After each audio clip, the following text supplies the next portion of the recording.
Well, I've seen these videos online, and perhaps you have too, of athletes jumping into ice baths after a workout.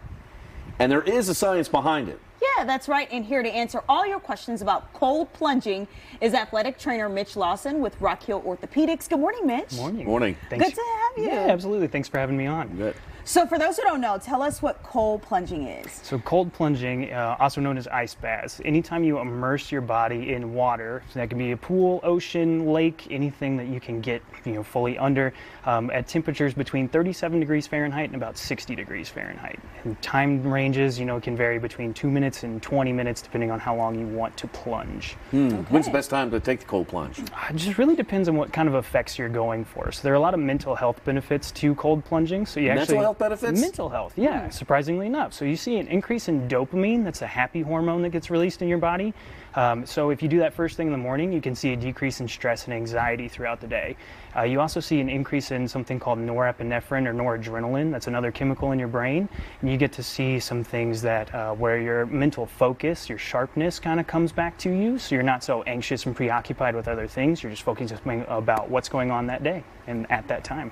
So it's kind of nice, yeah. So you can do it first thing in the morning for that. Or if you want anti-inflammatory benefits, if you want muscle soreness to go away, you do it after a super strenuous and intense workout. Okay, all right. And you were telling us there's a right and a wrong way to cold plunge. Can you kind of describe that? Because, I mean, when it's cold, you're kind of wanting to creep in, right? Right, exactly. So that's what a lot of people like to do in the pool in the summer is they want to, dip the toe in and then slowly work their way in. No, the best way to do it, just dive right in. So that's when you're going to see the most immediate release of the dopamine and kind of all those neurotransmitters that come out when you just jump in, because it causes your body to go into a shock response. So that's when you see a lot of better benefits happen. What kind of benefits have you seen for people who make it a part of their daily, weekly, monthly, yearly routine, somebody who's doing it all the time? So one thing you can see is an increase in strength of their immune system. So they actually have fewer sick days. Hopefully too many people don't get upset about that. Hopefully their bosses aren't watching. But you can see that they don't get sick as often because their leukocytes actually get a little bit stronger.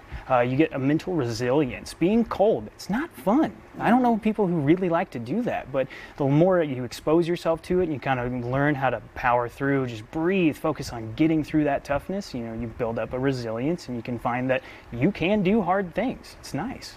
Wow. I will say I love cold plunge. Well, I didn't know it was involving a beach and a pool. I thought it was just like an ice bath. So I actually love being in the pool and being in the beach. So are there any drawbacks to it at all? So some drawbacks is it can actually have negative effects on your health. If you have underlying heart conditions or things like Raynaud's phenomenon, that's an insensitive or a sensitivity to cold where you can't really tolerate it too well. It's not great to do it then, because then you can put yourself in jeopardy of having major health side effects.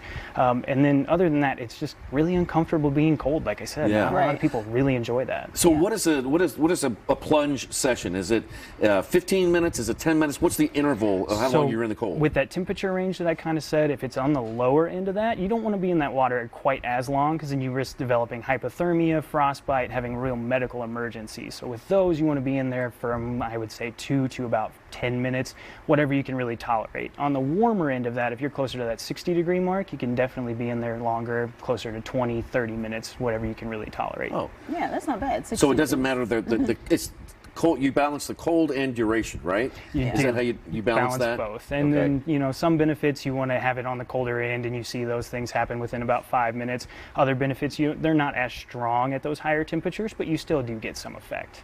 Nice. Well, Mitch, if people have more questions about cold plunging, how can they contact you?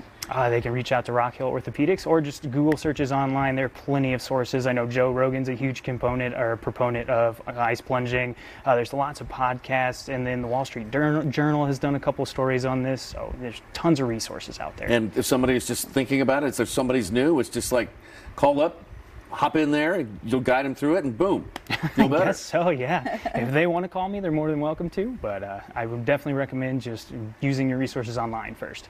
Yeah, awesome. Mitch, thank you. Yeah, absolutely. Thank you, guys. Take the plunge. Coming up.